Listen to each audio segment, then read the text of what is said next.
อนแรกใกล้ค่ำมาดีบุคคาปลาค่ำมาชมภาพบรรยากาศแก่งบ้านหัวแคนหอมมาให้เบิ่งมาชมนั่นคือนี่คือภาพบรรยากาศแก่งบ้านหัวแคนโนนหอมอย่างนี้ครับค่ำต่อค่ำเลยบุคคาภาพบรรยากาศแก่งมาให้เบิ่งมาชมเลยนี่คือแก่งบ้านหอม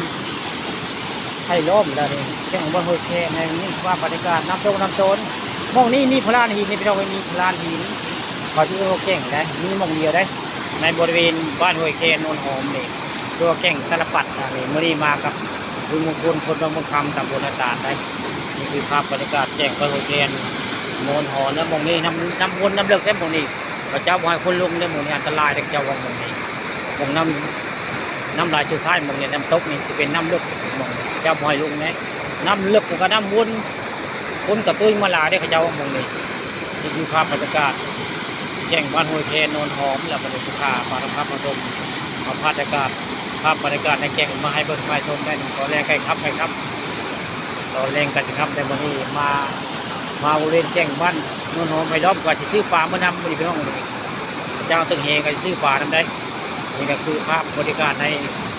บ้านห้วยแคนโนนหอมถ้าพ่อกับเจ้าตึงเฮก็จะซื้อมันนี่ตอนแรกใกล้ครับวันนี้มาแบบว่ามาเที่ยวแล้วก็มาซื้อปลาพร้อมพี่น้องนี่ภาพบรรยากาศในแก่งโนนหอมไผ่ล้อมได้มีตอนแรงกันทำบรรยากาศกับน้ำต้นแห้งได้น้ำต้นแห้งได้บริเวณน้ำต้นแห้งต้นน้ำก็เป็นตะยานแค่นี้ไม่แน่คนเพียงยังปีอุปแล้วคนตรงแล้วนี่ไปประจักษ์แข่งแม่หัวแคนโนนหอมคนนี้ผู้ค้าพาต้องขับมาชมภาพบรรยากาศแข่งบ้านหัวแคนโนนหอมมาให้เพิ่งมาชมได้นี่คือแข่งหัวแคนโนนหอมเนี่ยพี่น้องตอนเล่งกันทำได้อันนี้พลานฮีนี่แหละคือเขาแก่งได้น้ำกับต้นแห้งให้น้ำก็ได้นี่แหละคือบริเวณแก่งว่าหัวแคนหอมแบบน้องไปทางใต้ไปทางที่ทาง